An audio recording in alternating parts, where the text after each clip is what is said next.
الحمد لله نحمده ونستعينه ونستغفره ونؤمن به ونتوكل عليه ونعوذ بالله من شرور أنفسنا ومن سيئات أعمالنا من يهده الله فلا مضل له ومن يضلله فلا هادي له ونشهد أن لا إله إلا الله وحده لا شريك له ونشهد أن سيدنا ونبينا ومولانا محمدًا عبده ورسوله صلى الله تعالى عليه وعلى آله وأصحابه وسلم تسليمًا كثيرًا كثيرا. أما بعد فأعوذ بالله من الشيطان الرجيم. بسم الله الرحمن الرحيم. يا أيها الذين آمنوا إذا نودي للصلاة من يوم الجمعة فاسعوا إلى ذكر الله وذروا البيع ذلكم خير لكم إن كنتم تعلمون. صدق اللہ العظیم. بزرگان محترم اور برادران عزیز، سورہ جمعہ کی یہی آیت گزشتہ جمعے بھی تلاوت کی گئی تھی اور بتلایا گیا تھا کہ اللہ رب العزت نے ہمارے جنت میں جمع ہونے کے بعد ہفتے میں ایک دن جو جمعہ ہی کا دن ہوگا میدان مزید میں جمع ہونے کے لیے رکھا ہے.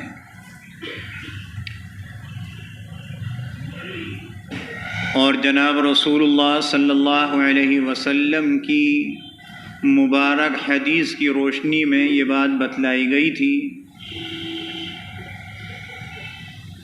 کہ اس میدان کے درمیان میں اللہ رب العزت کی کرسی رکھی جائے گی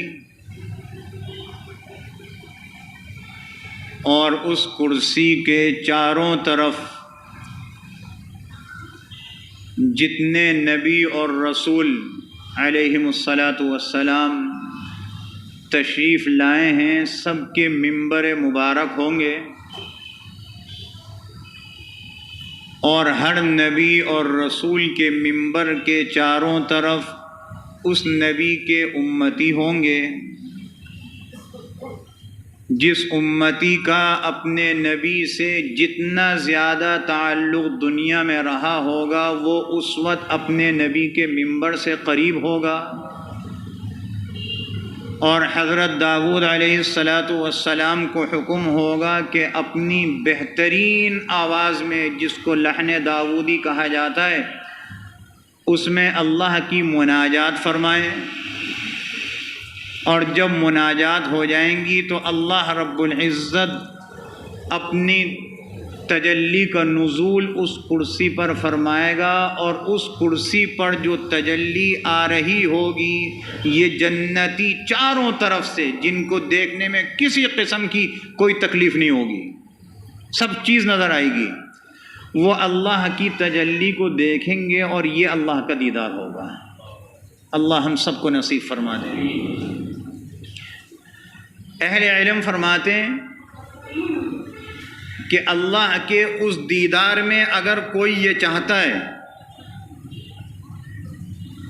کہ مجھے اس کے دیدار کرنے میں کسی قسم کی کوئی تکلیف نہ ہو، کوئی رکاوٹ نہ آئے، میں ایک دفعہ نظر اٹھا کے دیکھوں، نظر ٹک جائے، اگر کوئی یہ چاہتا ہے کہ ایسا ہو تو اللہ رب العزت نے اس کے لیے نائبین حق دنیا میں بھیجے ہیں. نبیوں کی بات نہیں ہو رہی، نبی تو تھے ہی نائب، خلیفۃ اللہ تھے سارے. حضرت آدم علیہ السلام خلیفۃ اللہ تھے, سارے نبی اللہ کے نائب ہیں. اب نبیوں کا دور تو ختم ہو گیا, زمانہ البتہ چل رہا ہے جناب رسول اللہ صلی اللہ علیہ وسلم کا, لیکن اب اس زمانے میں کوئی نیا نبی پیدا نہیں ہوگا. اب یہی خاتم النبیین کا خاتم الامت کا زمانہ چل رہا ہے نا. خاتم النبیین ہے, ہم خاتم الامت ہیں, اور یہ وقت خاتم زمانہ ہے, یہ چلے گا قیامت تک. نائبین حق کون ہیں؟ جو اللہ اور اس کے رسول کا پیغام پہنچاتے ہیں. نائبین حق ان کو کہا گیا کہ جو جمعہ اور عیدین کے خطبے دیتے ہیں. تو اگر یہ چاہتے ہیں اس میں کوئی رکاوٹ نہ آئے دیکھنے میں, تو ہر ہفتے اور سال میں 2 دن ہم نے ایسے مہیا کیے ہیں کہ جب یہ خطبہ دینے والا خطبہ دے رہا ہو تو سننے والا اس خطیب کو دیکھے نا. حضرت حکیم الاسلام قاری طیب صاحب رحمۃ اللہ علیہ نے بڑے کھول کے یہ بات بیان فرمائی ہے, خوب وضاحت کے ساتھ, کہ وہ دیکھنے والا جب خطیب کو دیکھنے کی عادت بنا لے گا تو وہ دیدار ایسا ہوگا اللہ کا جس میں کوئی رکاوٹ نہیں ہوگی. لیکن ہم کیا سارے ایسے تو نہیں ہیں کہ جو خطیب کے ہی سامنے بیٹھے وہ ہوں. بھائی کوئی دیوار کی اوٹ میں ہے, کوئی اوپر کی منزل میں ہے, کوئی کہیں اور ہے, کوئی کہیں اور ہے, لیکن نماز میں شریک ہے. تو جو خطیب کو دیکھ نہیں سکتا اس کے لیے ایک کام ہے, جو دیکھ رہا ہے اس کے 2 کام ہیں. ایک تو خطیب کو دیکھے اور خطیب کیا کہہ رہا ہے اس کو سنے, 2 کام ہو گئے.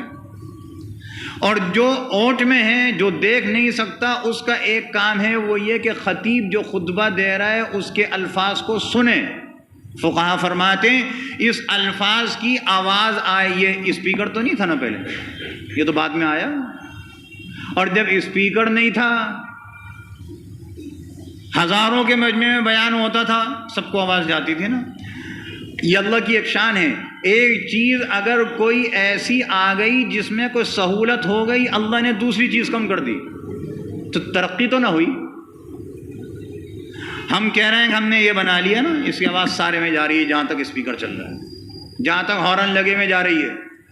یہ ترقی نہیں ہے. کہ کوئی کہے میں اس کو ترقی نہیں مانتا, اس لیے کہ جب یہ نہیں تھا اور ہزاروں کی تعداد میں نمازی ہوتے تھے اور اس سے بڑھ جاتے تھے تو پھر تکبیرات ہوتی تھی, لیکن ہزاروں کی تعداد میں ہوتے تھے اور سب کو آواز جاتی تھی. میں دور کی بات نہیں کر رہا, قریب کی بات کر رہا ہوں, اسی پاکستان بننے کے بعد کی. یہ دکنی مسجد ہے پاکستان چوک پہ, یہ بات ہے 1950 سے 55 کے دوران. میں تو تھا نہیں اس وقت, لیکن میں نے سنی اپنے دادا سے, حضرت قاری صاحب رحمۃ اللہ علیہ سے. ان کے ایک استاد تھے, سمجھانے کے لیے بات درمیان میں آئی, کوئی حرج نہیں ہے, پھر دوسرا بیان پھر ہو جائے گا. ان کے ایک استاد تھے تجوید و قراءت کے, حضرت قاری سید حامد حسین صاحب رحمۃ اللہ علیہ. میں نے ان کی تصویر دیکھی, ایسا بارود چہرہ ان کا, اور اتنے زبردست استاد تھے. دارالعلوم نانا کواڑے میں پڑھاتے تھے بعد میں, پاکستان بننے کے بعد.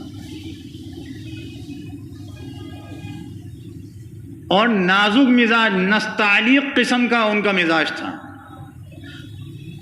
شدید ترین سردی میں جب ٹھنڈی ہوائیں چل رہی ہوتی تھی تو سر پہ پنکھا چلتا تھا.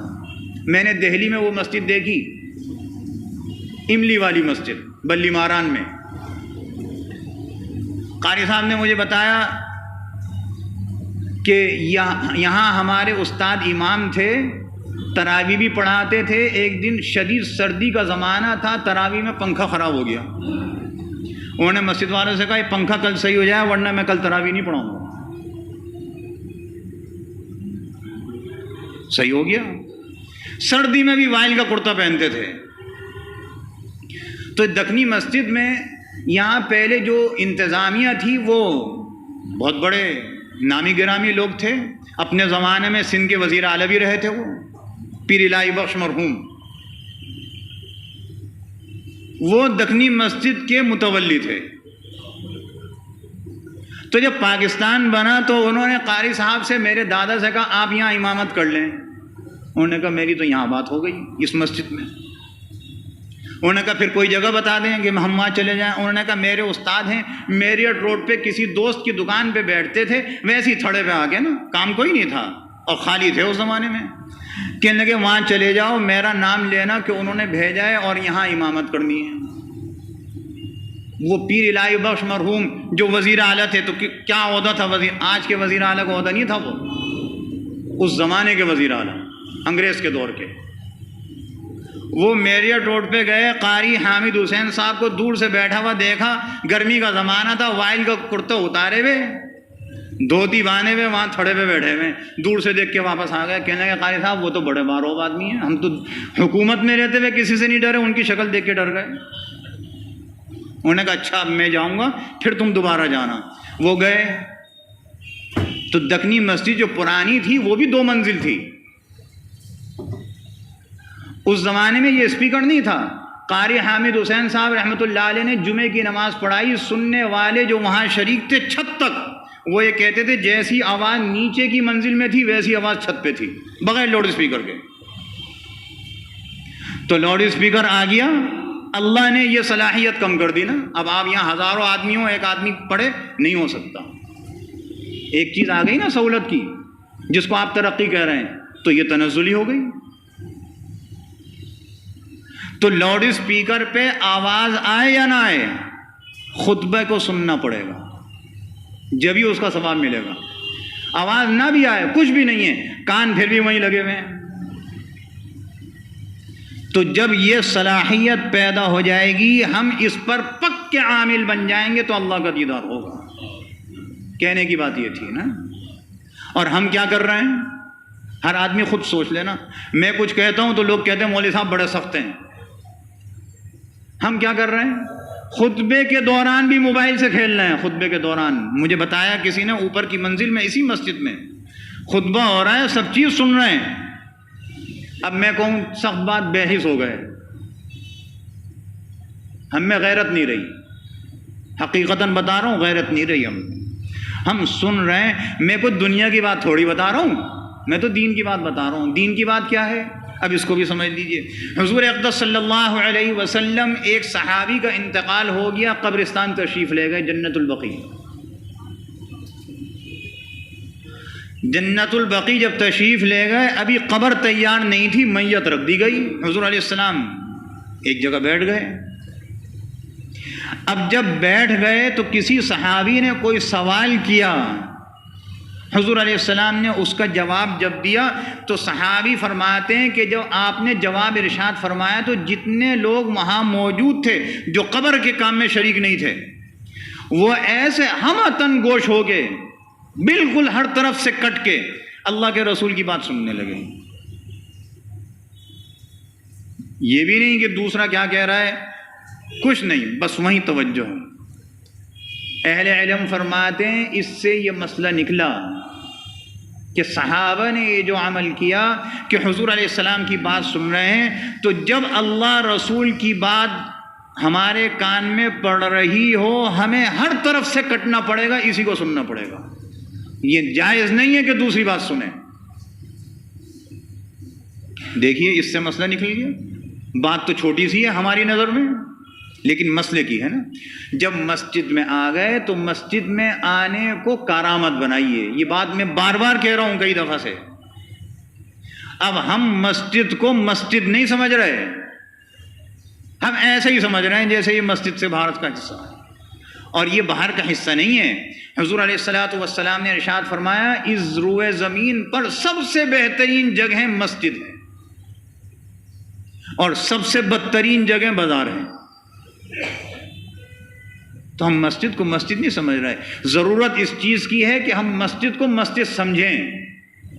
تو حضور علیہ الصلوۃ والسلام نے یہ بتلایا نا، خطبہ جب سنیں ہمتن گوش ہو کر، اور ہمتن گوش کیسے ہوں گے؟ وہ یہی ہوگا نا، ہر طرف سے کٹ جائیں گے۔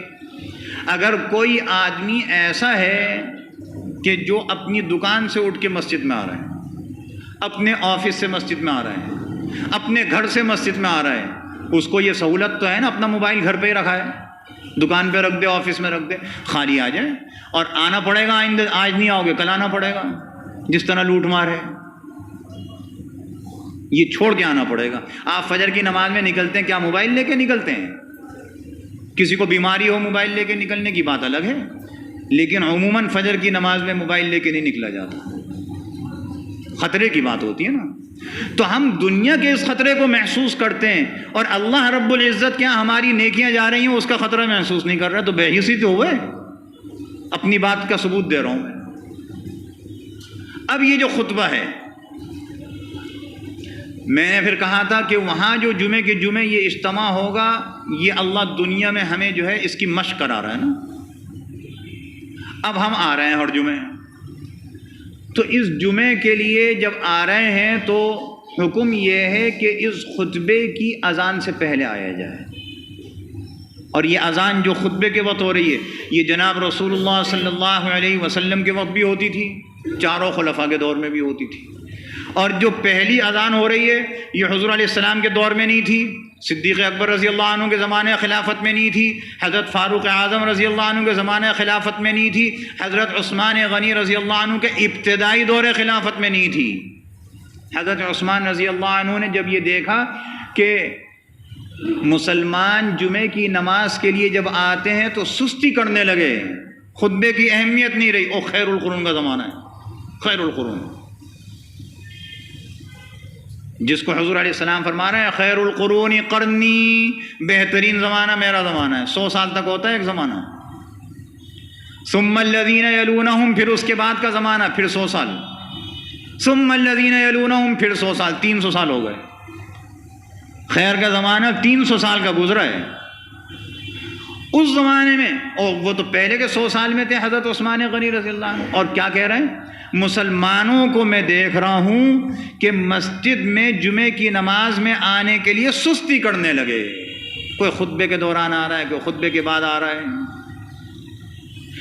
تو کبار صحابہ کو بٹھایا، پہلا سوال تو یہ ہے، لوگ کہہ دیتے ہیں نا ایسے بدبخت لوگ ہیں موجود، کلمہ پڑھتے ہیں اسلام کا، سارے اعمال انجام دیتے ہیں اسلام کے، نماز بھی پڑھتے ہیں، روزہ بھی رکھتے ہیں، زکوٰۃ بھی دیتے ہیں، حج بھی کرتے ہیں، کہتے ہیں کہ صحابہ کرام معاذ اللہ بدعتی تھے۔ بدعتی سمجھتے ہو کسے کہتے ہیں؟ کل بدعت ضلالہ، ہر بدعت کام گمراہی ہے۔ جب کام گمراہ کا ہو گیا تو کرنے والا بھی گمراہ ہو گیا۔ وَكُلُّ ضَلَالَةٍ فِي النَّارِ، اور جتنی گمراہیاں ہیں اللہ کے رسول فرمان ہیں جہنم میں جائیں گی۔ تو کیا العیاذ باللہ صحابہ کرام جہنمی ہیں؟ العیاذ باللہ ثم العیاذ باللہ، یہ تو وہ ہیں جن سے اللہ راضی ہو گیا۔